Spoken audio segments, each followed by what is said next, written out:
नमस्कार साथियों, स्वागत है आप सभी का आपके अपने YouTube channel bound to education में।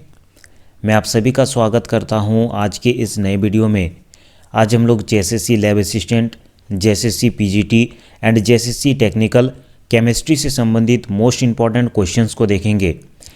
आज का जो टॉपिक होगा वो कार्बोहाइड्रेट ऑक्सीडेशन एंड रिडक्शन, इस टॉपिक से हम लोग क्वेश्चंस देखेंगे जो कि आपके आने वाले परीक्षा के लिए बहुत अधिक महत्वपूर्ण होने वाले हैं।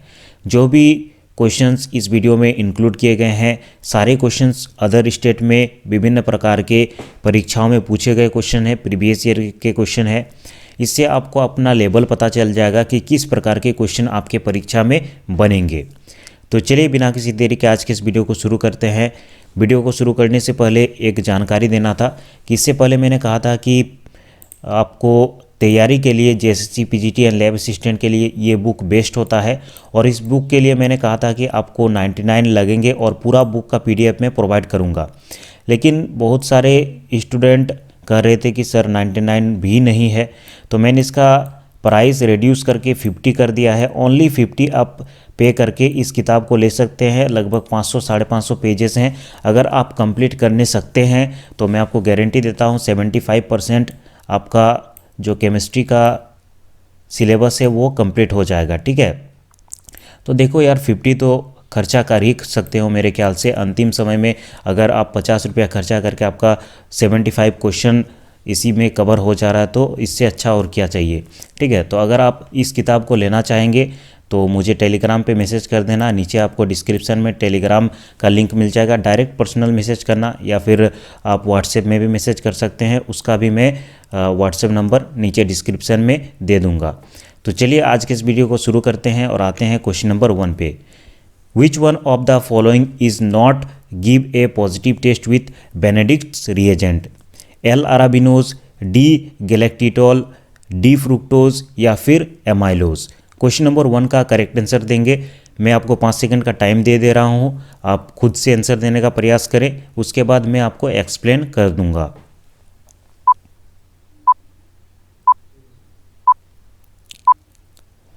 तो इस क्वेश्चन का करेक्ट आंसर हो जाएगा ऑप्शन बी, डी गैलेक्टिटोल। ठीक है, बेनेडिक्ट्स रिएजेंट का उपयोग क्यों किया जाता है केमिस्ट्री में? केमिस्ट्री में बेनेडिक्ट्स रिएजेंट जो है इसका उपयोग रिड्यूसिंग शुगर के रूप में किया जाता है। जैसे कि ग्लूकोज, फ्रुक्टोज एवं जो भी राइबोस होते हैं, इनका उपयोग रिड्यूसिंग शुगर के रूप में हम लोग बेनेडिक्ट्स रिएजेंट का उपयोग करते हैं। ठीक है, लेकिन बेनेडिक्ट्स रिएजेंट डी गैलेक्टिटोल को रिड्यूस नहीं कर सकता क्योंकि ये नॉन रिड्यूसिंग शुगर है। ठीक है, तो इसका करेक्ट आंसर हो जाएगा option B, D galactitol. Next question है, bromine water oxidises glucose and fructose both, fructose only, glucose only, none of the above? चलिए क्वेश्चन नंबर 2 का करेक्ट आंसर देंगे।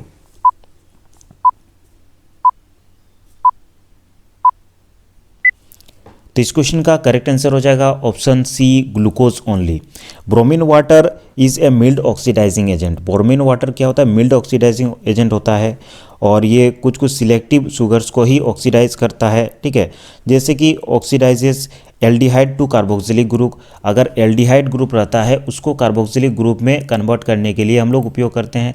CHO ग्रुप जब रहता है उसको हम लोग CHO ग्रुप को कार्बोक्सिलिक एसिड में कन्वर्ट करते हैं, COOH में। ठीक है, अगर कीटोन रहता है या फिर आपका एल्कोहल रहता है तो उसको ये रिड्यूस नहीं करता है, इसीलिए bromine water oxidises glucose only. ठीक है, इसे आप याद रखेंगे क्योंकि मिल्ड ऑक्सीडाइजिंग एजेंट होता है। नेक्स्ट क्वेश्चन की ओर चलते हैं, question number 3। Osazone a could be obtained from glucose and maltose, glucose and fructose. Option C है mannose and galactose, option D है गैलेक्टोज एंड फ्रुक्टोज। इस क्वेश्चन का करेक्ट आंसर देंगे।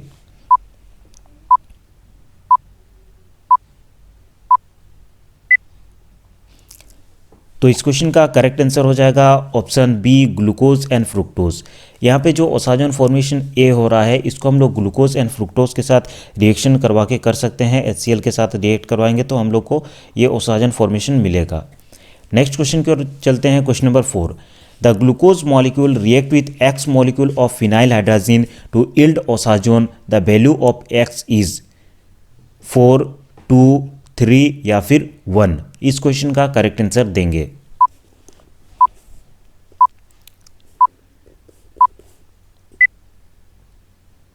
तो इस क्वेश्चन का करेक्ट आंसर हो जाएगा ऑप्शन सी 3।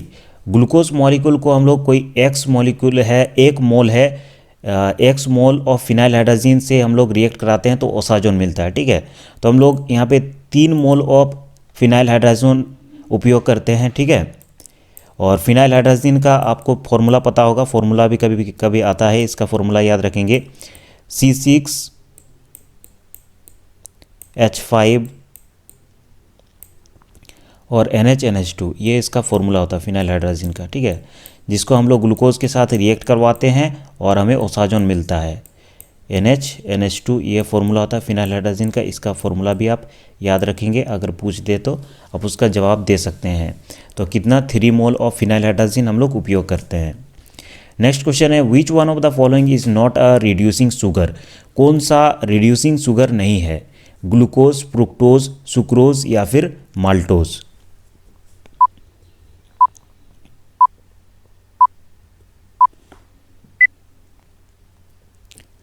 तो इस क्वेश्चन का करेक्ट आंसर हो जाएगा option C sucrose. Sucrose disaccharide होता है और ये टॉलेंस रिएजेंट को नहीं रिड्यूस करता है, जिसके कारण sucrose is not a reducing sugar. ठीक है, sucrose is not reducing sugar as it does not reduce Tollens reagent. ठीक है, क्योंकि इसमें CHO ग्रुप नहीं होता है। क्यों CHO ग्रुप नहीं होता है? ये CHO ग्रुप नहीं होता है और सुक्रोज कम्बिनेशन होता है किसका? ग्लूकोज और फ्रुक्टोज का। डाइसेक्राइड जैसे कि अन्य डाइसेक्राइड भी, जैसे कि sucrose, in which the 2 monosaccharides unit are linked through their reducing centre. ठीक है, यहाँ पे ग्लूकोज और फ्रुक्टोज आपस में लिंक्ड होते हैं विद दियर रिड्यूसिंग सेंटर्स। यहाँ पे CHO ग्रुप ही नहीं होता है तो कहाँ से रिड्यूस होगा? तो इसका करेक्ट आंसर याद रखेंगे ऑप्शन सी सुक्रोज। जबकि ग्लूकोज, फ्रुक्टोज, माल्टोज ये सब क्या है? मोनोसेक्राइड है। सुक्रोज क्या है? डाइसेक्राइड है। ठीक है, क्वेश्चन नंबर 6 है, which one of the following statement is false? Both glucose and sucrose are dextrorotatory, both glucose and sucrose give alcohol on fermentation, both glucose and sucrose react with periodic and yielding forming acid. Last option है, both glucose and sucrose undergo mutarotation. तो इसका correct answer हो जाएगा option D, both glucose and sucrose undergo mutarotation. Glucose mutarotation होता है glucose में, लेकिन sucrose में नहीं होता है। ठीक है, ग्लूकोज में होता है, उसके बाद फ्रुक्टोज में होता है, माल्टोज में होता है। इन सब मोनोसेक्राइड में म्यूटायर रोटेशन हमें देखने को मिलता है। म्यूटायर रोटेशन क्या होता है? ये ऑप्टिकल चेंज होता है, ऑप्टिकल रोटेशन हम लोग इसको कहते हैं। जब इक्विलिब्रियम में हम लोग चेंजेस करते हैं और उसके अकॉर्डिंग जो भी ऑप्टिकल चेंजेस देखने को मिलता है उसी को हम लोग म्यूटायर रोटेशन कहते हैं, जिसमें मोनोसेक्राइड जैसे कि ग्लूकोज हो गया, फ्रुक्टोज, माल्टोज, इन सब में हमें म्यूटायर रोटेशन देखने को मिलता है। ठीक है, सुक्रोज में म्यूटायर रोटेशन नहीं देखने को मिलता है, तो इसका स्टेटमेंट जो दिया गया है डी में वो रॉन्ग हो जाएगा। क्वेश्चन नंबर 7 है, oxidation of glucose with bromine water gives tartaric acid, gluconic acid, trimethyl glutaric acid या फिर ऑक्जेलिक एसिड। क्वेश्चन नंबर 7 का करेक्ट आंसर देंगे।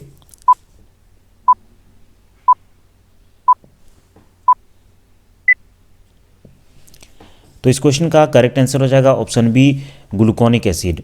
ब्रोमीन वाटर को अगर हम लोग ग्लूकोज को ब्रोमीन वाटर में ऑक्सीडाइज करते हैं तो हमें ग्लूकोनिक एसिड मिलता है। इसका फॉर्मूला क्या है? आपको ग्लूकोज जैसा ही फॉर्मूला रहेगा। ग्लूकोज में जैसे कि ऊपर में C1 में CHO ग्रुप, एल्डिहाइड ग्रुप रहता है, वहीं पे हम लोग का जो ग्लूकोनिक एसिड होता है इसमें COO ग्रुप आ जाता है ऊपर में। ठीक है, तो याद रखेंगे ये चीज़। अगर हम लोग ग्लूकोज को रिएक्ट करवाते हैं ब्रोमीन वाटर Br2H2O से तो हमें ग्लूकोनिक एसिड देखने को मिलता है। ठीक है, सेम फॉर्मूला रहेगा, ऊपर में ग्लूकोज का CHO रहता है, इसमें COOH रहेगा। ठीक है, नेक्स्ट क्वेश्चन है, conversion of an aldohexoses into aldopentoses is done by Kiliani Fischer synthesis, Amadori reaction, Ruff degradation या फिर एपीमेराइजेशन। इस क्वेश्चन का करेक्ट आंसर देंगे क्वेश्चन नंबर 8।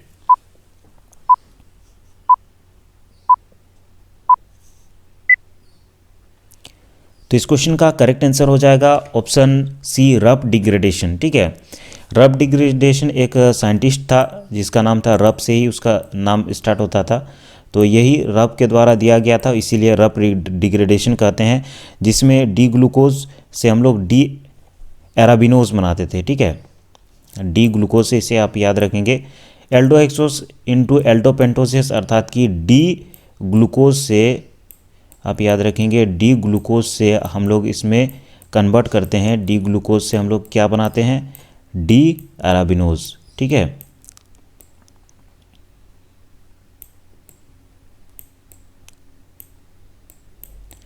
डी ग्लूकोज से डी एराबिनोज बनाते हैं, इसे आप याद रखेंगे। नेक्स्ट क्वेश्चन की ओर आगे बढ़ते हैं। Question number 9, methyl alpha D glucopyranoside is treated with HiO4 जो कि पीरियोडिक एसिड है, followed by Br2H2O bromine water and H3O plus, the resultant acid will be. कौन सा ऑप्शन करेक्ट होगा? आप सभी इस क्वेश्चन का करेक्ट आंसर देंगे।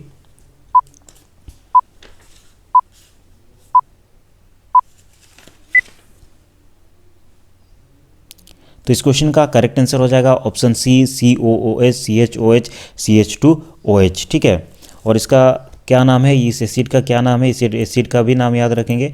इस एसिड को कहा जाता है ग्लिसरिक एसिड। ठीक है, इस एसिड को कहा जाता है ग्लिसरिक एसिड।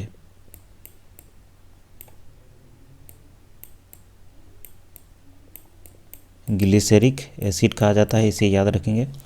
नेक्स्ट क्वेश्चन है question number 10, alpha D glucopyranose on complete methylation followed by hydrolysis with HCl and oxidation with nitric acid gives xylotrimethoxyglutaric acid, xylotrimethoxyglutaric acid, या फिर ऑप्शन सी है 2,3,4 ट्राइमिथाइल अराबिनोज, 2,3,4 ट्राइमिथाइल राइबोज। कौन सा correct answer होगा?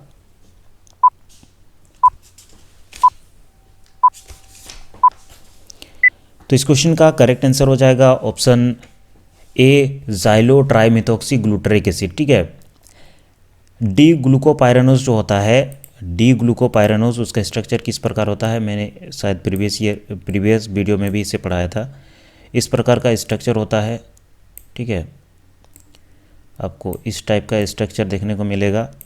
यहाँ पे CH2OH group रहता है, CH2OH यहाँ पे ग्रुप रहता है। ठीक है, इसका हम लोग जब मिथाइलेशन करते हैं तो हमें ज़ाइलोट्राइमेथॉक्सीग्लूटरिक एसिड ये चीज़ मिलता है मिथाइलेशन में हम लोग का। ठीक है, नेक्स्ट क्वेश्चन की ओर आगे बढ़ते हैं। Question number 11, consider the following reaction. एक रिएक्शन दिया गया है जिसमें ग्लूकोज को कंसनट्रेटेड HCl में हीट कर रहे हैं हम लोग, तो ए प्रोडक्ट मिल रहा है, और फिर से कंसनट्रेटेड H2SO4 से रिएक्ट करवा रहे हैं तो CH3CO CH2COOH हम लोग को मिल रहा है। ठीक है, तो the intermediate compound A, intermediate compound क्या होगा? फरफ्यूरल होगा, हाइड्रोक्सी मिथाइल फरफ्यूरल होगा, या फिर लेबोलिनिक एसिड होगा, या फिर सैकरिक एसिड होगा। क्वेश्चन नंबर 11 का करेक्ट आंसर सभी को देंगे।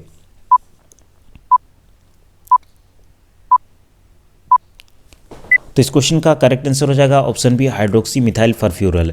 यहाँ पे जो इंटरमीडिएट ए बन रहा है, ठीक है, एक कॉम्प्लिकेटेड स्ट्रक्चर यहाँ पे बनता है हाइड्रोक्सी मिथाइल फरफ्यूरल का। यहाँ पे इसका स्ट्रक्चर मैं बता देता हूँ, इस टाइप का स्ट्रक्चर होता है।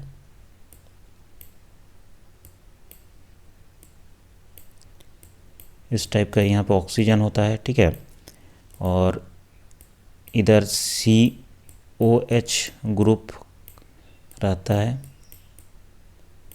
और इस साइड आपका अल्कोहल ग्रुप रहता है OH। ठीक है, ये फॉर्मूला होता है हाइड्रोक्सी मिथाइल फरफ्यूरल का। यहाँ पे इंटरमीडिएट प्रोडक्ट ए में क्या बनता है? Hydroxy methyl फरफ्यूरल।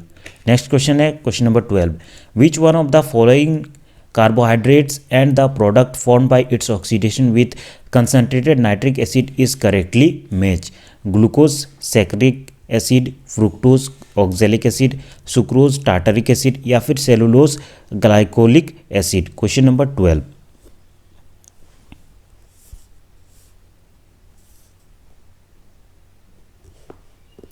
तो इसका करेक्ट आंसर हो जाएगा ऑप्शन ए, ग्लूकोज सैक्रिक एसिड। इसमें पूछा गया था विच one of the following carbohydrates and the product formed by its oxidation with concentrated nitric acid correctly match.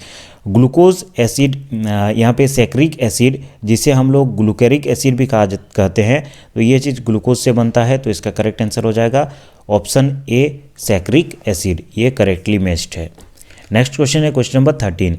In carbohydrates Kiliani Fischer synthesis is used for lengthening the carbon chain in the compound, for shortening the carbon chain in the compound, for forming the epimers, for forming diastereomers। Question number 13 का correct answer देंगे।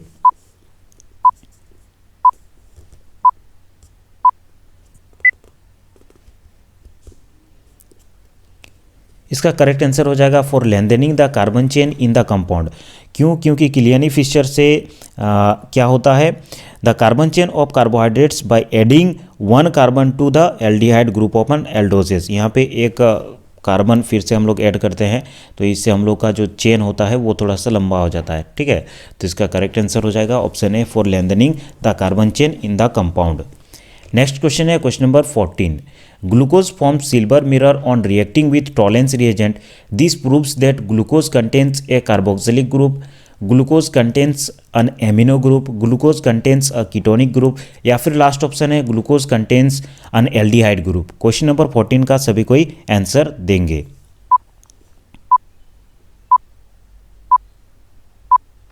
तो इसका correct answer हो जाएगा option D glucose contains an aldehyde group, ठीक है। The reaction of glucose with Tollens reagent shows the presence of aldehyde group, तो इसका करेक्ट आंसर होगा ऑप्शन डी।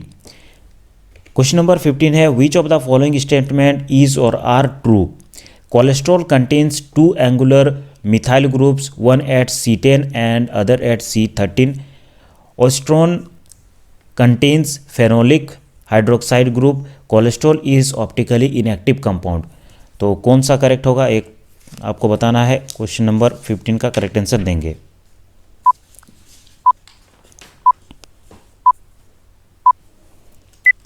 तो इस क्वेश्चन का करेक्ट आंसर हो जाएगा option B only 1 and 2। Cholesterol contains two angular methyl group, one at C10 and one at C13। And option B है क्या है, oestrone contains phenolic hydroxyl group. तो क्वेश्चन नंबर 15 का करेक्ट आंसर हो जाएगा option B only 1 and 2 correct हो जाएगा, ठीक है। तो आज की इस वीडियो में इतना ही। कार्बोहाइड्रेट का पूरा चैप्टर हम लोगों ने देख लिया है। इससे पहले का जो वीडियो है और ये वीडियो, ये दोनों मिलाकर कार्बोहाइड्रेट का चैप्टर हम लोग को पूरा होता है। कार्बोहाइड्रेट से बहुत अधिक क्वेश्चन बनता है, और जितने भी क्वेश्चन हम लोगों ने पढ़ा, इससे बाहर आपका क्वेश्चन एक भी नहीं बनेगा, मैं आपको गारंटी देता हूँ, ठीक है। बहुत ही अधिक एनालाइज करके इन सभी क्वेश्चन को सेट किया गया है। इसी प्रकार आप विभिन्न प्रकार के परीक्षाओं से संबंधित वीडियोस देखना चाहते हैं तो चैनल के प्लेलिस्ट को विजिट करें, वहाँ पे सभी वीडियोस के अलग अलग कैटेगरी बने हुए हैं, आपको वीडियोस ढूंढने में परेशानी नहीं होगा। अगर आपने अभी तक वीडियो को लाइक नहीं किया है तो इसे ज़रूर लाइक कर दे, ठीक है। अगर आपने अभी तक सब्सक्राइब नहीं किया है तो इसे ज़रूर सब्सक्राइब कर दे। और अगर आपको बुक का PDF चाहिए तो टेलीग्राम ग्रुप पर मुझे मैसेज करें। व्हाट्सएप में किसी भी प्रकार का कुछ जानकारी चाहिए तो आप व्हाट्सएप में पूछ सकते हैं। देखो यार, 50 रुपया में आपको बुक नहीं मिलेगा। अगर आपको वो बुक मार्केट में ख़रीदने जाते हैं तो उसका प्राइस 500 रुपीज़ है, लेकिन फिर भी मैं आपको उसमें PDF में 50 रुपया में प्रोवाइड कर रहा हूँ। तो अगर आप अपना तैयारी अच्छे से करना चाहते हैं और सभी चीज़ों को कवर करना चाहते हैं तो 50 रुपया काफ़ी है। 50 रुपया मेरे ख्याल से आप ऐसे ही बाहर में चाउमीन खा के उड़ा देते हैं, किसी को गिफ्ट दे देते हैं, ठीक है। तो 50 रुपया अपना पढ़ाई में खर्चा कर सकते हैं। तो आज के इस वीडियो में इतना ही। अगले वीडियो में हम लोग फिर मिलते हैं।